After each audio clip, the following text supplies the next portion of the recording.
Dans cette vidéo, nous allons aborder la gestion du temps de travail du salarié. La durée légale de travail d'un salarié à temps plein est de 35 heures par semaine. En dessous, le salarié est à temps partiel et au-dessus, il s'agit d'heures supplémentaires. Un salarié peut travailler plus ou moins d'heures dans le mois selon si le mois comporte 28 jours ou 31 jours. Pour compenser cette différence, le temps de travail est mensualisé, c'est-à-dire qu'on va retenir chaque mois le même nombre d'heures. Pour cela, on multiplie 35 heures par 52 semaines et on divise par 12 mois. On estime alors qu'un salarié à 35 heures va réaliser en moyenne 151,67 heures. Ce principe s'appelle la mensualisation. Le temps de travail effectif est la période au cours de laquelle un salarié doit respecter les directives de son employeur, sans pouvoir s'adonner à des occupations autres que professionnelles.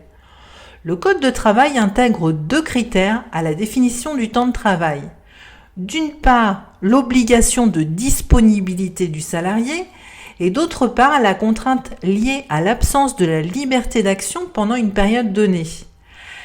Ainsi, sont comptabilisés dans le temps de travail effectif le temps d'habillage et de déshabillage lorsque le port d'une tenue de travail est imposé par le règlement, mais aussi toute pause de courte durée comme une pause café ou une pause toilette.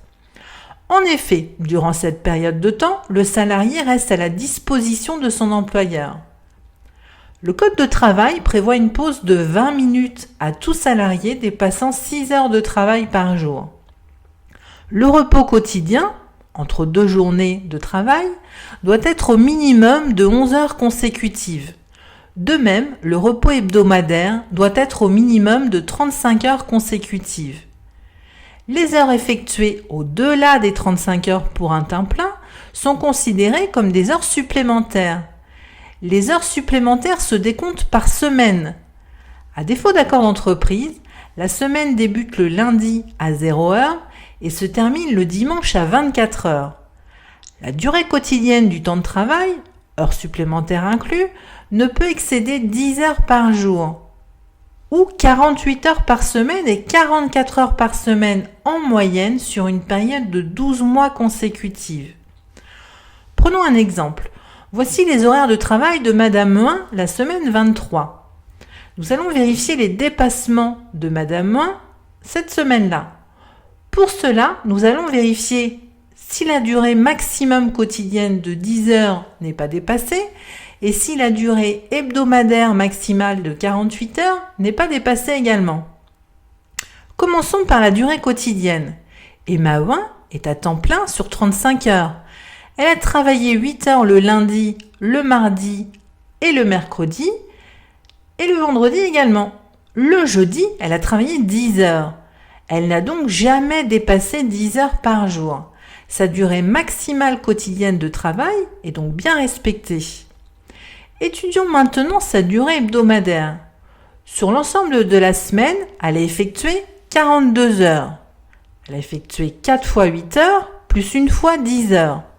Ce seuil est bien inférieur à 48 heures. Par conséquent, la durée maximale de travail hebdomadaire est bien respectée. Prenons un autre exemple. Voici la semaine 23 de Monsieur Suvelier. Nous allons également vérifier les dépassements de Monsieur Suvelier lors de la semaine 23. Pour cela, nous allons vérifier si la durée maximale quotidienne de 10 heures n'est pas dépassée et si la durée hebdomadaire maximale de 48 heures n'est pas dépassée. Commençons par la durée quotidienne. Monsieur Suvelier est à temps plein, soit 35 heures. Il a travaillé 8 heures le mardi, le mercredi et le jeudi. Le vendredi, il a travaillé 11 heures. Et le samedi, il a travaillé 10 heures. Il a donc dépassé 10 heures par jour le vendredi 5 juin. Sa durée maximale quotidienne de travail n'est donc pas respectée. Étudions maintenant sa durée hebdomadaire. Sur l'ensemble de la semaine, il a effectué 45 heures. En effet, 3 fois de suite, 3 fois, il a fait 8 heures de travail dans sa journée, une fois 10 heures et une fois 11 heures.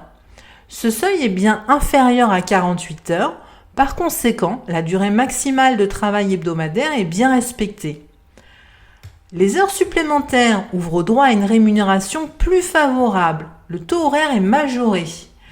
Toute heure travaillée au-delà de la durée de 35 heures par semaine donne droit à une majoration de la rémunération. La majoration des heures supplémentaires est fixée par une convention collective ou par un accord collectif et à défaut par la loi. Le taux de majoration des heures supplémentaires ne peut pas être inférieur toutefois à 10%. Si aucun accord ni convention n'a été signé à propos des heures supplémentaires, l'entreprise doit appliquer le taux de majoration des heures supplémentaires légaux. C'est-à-dire, le taux de majoration des heures supplémentaires est de 25% pour les 8 premières heures effectuées, c'est-à-dire entre la 36e heure et la 43e heure. Et le taux de majoration des heures supplémentaires est de 50% pour les heures suivantes, c'est-à-dire entre la 44e heure et la 48e heure. Prenons un exemple. Monsieur Suvelier a un CDI à temps plein. Son taux horaire brut est de 10,56 €, soit 1602 heures brutes par mois. Voici le décompte mensuel de ces heures. Toute heure supplémentaire de la 36e heure à la 43e heure est majorée de 25%. Et toutes les heures au-delà de 44 heures est majorée de 50%. Semaine 23, il a réalisé 45 heures, soit 8 heures majorées à 25% et 2 heures à 50%. La semaine 24, il a réalisé 43 heures, soit 8 heures majorées à 25%. La semaine 25, il a réalisé 40 heures, soit 5 heures majorées à 25%. La semaine 26, il a réalisé 42 heures, soit 7 heures majorées à 25%. Au total, il a réalisé 28 heures majorées à 25% et 2 heures majorées à 50%. Les heures supplémentaires sont accomplies dans la limite d'un certain nombre d'heures appelé contingent annuel. Sauf accord collectif, il est fixé à 220 heures par an et par salarié. Le contingent annuel d'heures supplémentaires constitue une limite au-delà de laquelle les obligations mises à la charge des employeurs sont accrues. D'une part, l'employeur devra consulter les représentants du personnel avant de faire effectuer aux salariés des heures supplémentaires. D'autre part, toute heure supplémentaire effectuée au-delà de ce contingent devra donner lieu à un repos compensateur. Ce repos s'ajoute à la contrepartie qui est due au titre des heures supplémentaires effectuées dans la limite du contingent.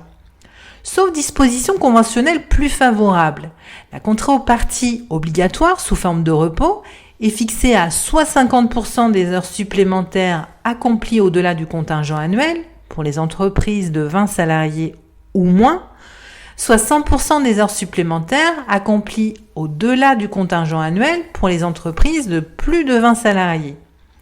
Reprenons l'exemple de Sylvain Suvelier. Il travaille dans une entreprise de 50 salariés. Sa convention collective prévoit que son contingent annuel est fixé à 200 heures annuelles.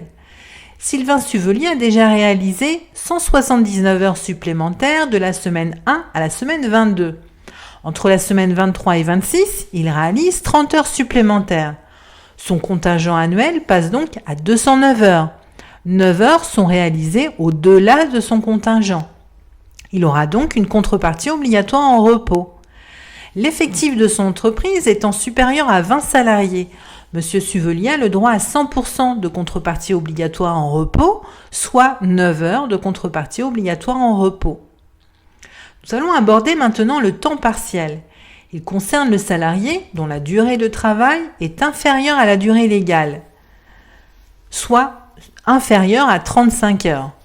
Depuis le 1er juillet 2014, la durée légale du travail à temps partiel ne peut être inférieure à 24 heures par semaine. Cette règle est applicable aux nouveaux contrats signés à compter de cette date. Pour les contrats en cours à cette date, le salarié peut néanmoins demander à bénéficier de la nouvelle durée minimale. Le salarié à temps partiel a la possibilité d'accomplir des heures complémentaires en plus de la durée hebdomadaire de travail prévue au sein de son contrat. Toutefois, les heures complémentaires que peut effectuer un salarié sont limitées en nombre. Cette limite est au moins égale au 10e de la durée hebdomadaire prévue dans le contrat. Une convention ou un accord peut néanmoins prévoir une limite supérieure, pouvant aller jusqu'au tiers de cette durée. Prenons un exemple. Madame Berjani a un CDI à temps partiel de 24 heures. Son contrat prévoit qu'il pourra être demandé à Madame Berjani d'effectuer des heures complémentaires dans la limite d'un tiers de la durée du travail prévue dans son contrat. Voici ses horaires de travail semaine 23.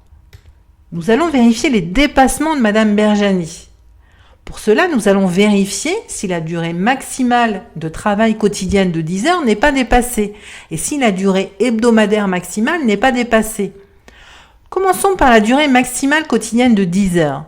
Elle a travaillé 8 heures le lundi, le mercredi et le jeudi. Le mardi, elle a travaillé 9 heures. La durée maximale n'est donc pas dépassée. Analysons maintenant la durée de travail hebdomadaire. Son contrat de travail stipule que la durée hebdomadaire est de 24 heures. Son contrat prévoit qu'il pourra être demandé à Madame Berjani d'effectuer des heures complémentaires dans la limite d'un tiers de la durée du travail prévue dans son contrat.